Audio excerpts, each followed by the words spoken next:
ટોપ સ્ટોક્સની details જાણીએ. સહયોગી આરતી અને શ્રદ્ધા આપણી સાથે જોડાયા છે. આપ બંનેને ગુડ મોર્નિંગ. આરતી, કયા સ્ટોક્સ પર ફોકસ રહેશે આજે? જે ઘણા બધા કાઉન્ટર છે. શરૂઆત મેડી અસિસ્ટ સાથે કરીએ તો અહીંયા બ્લોક ડીલના આજે શક્યતા આપણને જોવા મળતી દેખાઈ રહી છે.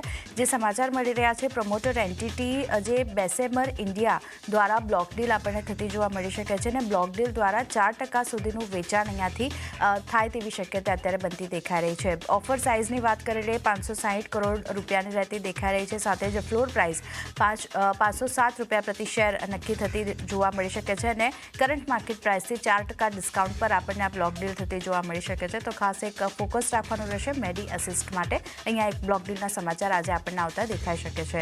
નેક્સ્ટ કાઉન્ટર હિન્ડાલ્કો છે. અહીંયા ખાસ કરીને નોવેલિસના જે નંબર્સ આવ્યા છે એને લીધે ફોકસ બનતું જોવા મળતું દેખાઈ શકે છે. નેટ આવકની વાત કરીને નોવેલિસના જે Q1 નંબર્સ આવ્યા છે થોડાક નબળા નંબર્સ છે. નેટ આવક 36% ઘટાડો આપણને ત્યાં બનતો દેખાઈ રહ્યો છે. સામે નેટ સેલ્સની વાત કરી લઈએ તો તે 13% વધી અને $470 કરોડ પર યર ઓન યર બેઝિસ પર આપણને પહોંચતું દેખાઈ રહ્યું છે. સાથે જ વાત કરી લઈએ ખાસ વસ્તુઓ સિવાયની જે નેટ આવક છે ત્યાં 43% ઘટાડો આપણને બનતો દેખાઈ રહ્યો છે અને એડજસ્ટેડ એબિટા 17% ઘટ્યા છે. સાથે જ પ્રતિ ટન શિપમેન્ટમાં એડજસ્ટેડ એબિટા 18% ઘટ્યા છે. એટલે ખરાબ નંબર્સ કહી શકાય નોવેલિસના જે રીતે આપણને આવતા દેખાઈ રહ્યા છે Q1. એને કારણે આજે હિન્ડાલ્કો એક ફોકસમાં રાખવાનું રહેશે. બ્રોકરેજ નોટ સમૂહ હિન્ડાલ્કો માટે આવ્યા છે. જેફરીઝ હોલ્ડ રેટિંગ આપી રહ્યા છે 690 રૂપિયા પ્રતિ શેરના લક્ષ્ય સાથે. CLSA આઉટપરફોર્મ રેટિંગ આપી રહ્યા છે 850 રૂપિયા પ્રતિ શેરના લક્ષ્ય સાથે. અને નુવામાની વાત કરી લઈએ તો તેઓ બાયકોલ આપી રહ્યા છે 776 રૂપિયા પ્રતિ શેરના લક્ષ્ય સાથે. તો પોઝિટિવ બ્રોકરેજ નોટ છે. હિન્ડાલ્કો આજે ખાસ એક ફોકસમાં રહેશે. નેક્સ્ટ કાઉન્ટર એસ્ટ્રા લિમિટેડનું છે. અહીંયા નંબર્સ જોઈએ તો નફો ઓલમોસ્ટ 33% ઘટ્યો છે. જે 120 કરોડની આસપાસ હતો ત્યાંથી ઘટી અને 81 કરોડની આસપાસ પહોંચ્યો છે. સામે આવકમાં 1.6% ઘટાડો બનતો દેખાઈ રહ્યો છે. એબિટા ઘટ્યા છે. ઓલમોસ્ટ 14% ઘટાડો એબિટાના ફ્રન્ટ પર આપણને આવતો દેખાઈ રહ્યો છે અને માર્જિન જે 15.5% પર હતા ત્યાંથી ઘટી 13.6% પર છે. તો અહીંયા પણ ખરાબ નંબર્સ છે દરેક ફ્રન્ટ પર. અને ખાસ કરીને નેક્સેલોન કેમિકલમાં જે 120 કરોડ રૂપિયામાં 80% હિસ્સો અહીંયાથી ખરીદવાના સમાચાર પણ બનતા દેખાઈ રહ્યા છે. એનું પણ એક રિએક્શન એસ્ટ્રા લિમિટેડ આપણને બતાવી શકે છે. પણ નંબર્સ ખરાબ છે એને લીધે એક ફોકસ અહીંયા રાખવાનું રહેશે.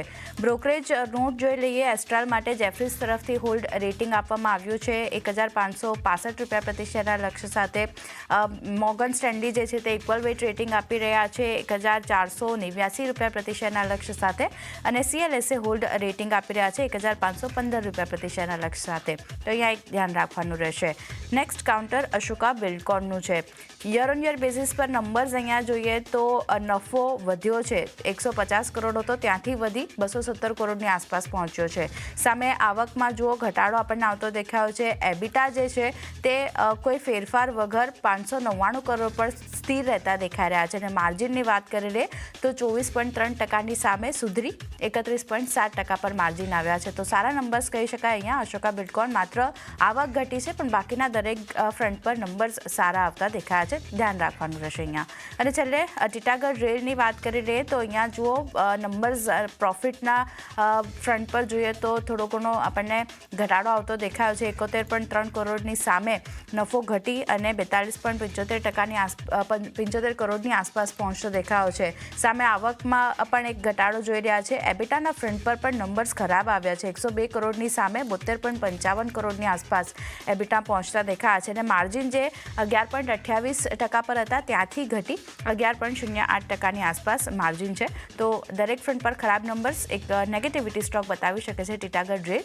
ધ્યાન રાખવાનું રહેશે. બ્રોકરેજ નોટ જોઈએ ટીટાગઢ માટે. મોર્ગન સ્ટેન્લીનો રિપોર્ટ આવી રહ્યો છે. ઓવરવેટ રેટિંગ 1027 રૂપિયા પ્રતિ શેરના લક્ષ્ય તેઓ આપી રહ્યા છે.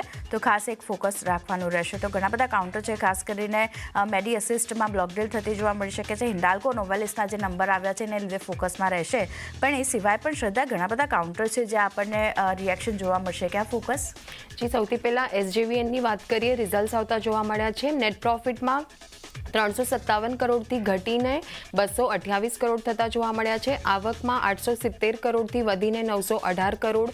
એબિટાની વાત કરીએ તો 668 કરોડથી વધીને 742 કરોડ થતા જોવા મળ્યા છે અને એબિટા માર્જિન્સની વાત કરીએ તો 77% વધીને 81% થતા જોવા મળ્યા છે. ત્યારબાદ તિલકનગર ઇન્ડસ્ટ્રીઝની વાત કરીએ, અહીંયા પણ રિઝલ્ટ્સ આવતા જોવા મળ્યા છે. નેટ પ્રોફિટમાં 40 કરોડની સામે 89 કરોડ થતા જોવા મળ્યા છે. રેવન્યુમાં પણ 31%ની અપસાઇડ જોવા મળી રહી છે. 313 કરોડની સામે 409 કરોડ. એબિટાની વાત કરીએ, અહીંયા 89%નો વધારો થતો જોવા મળ્યો છે. 50 કરોડની સામે 95 કરોડ થતા જોવા મળ્યા છે અને માર્જિન્સ પર નજર કરીએ તો અહીંયા પણ 16%ની સામે 23% થતા જોવા મળ્યા છે માર્જિન્સ.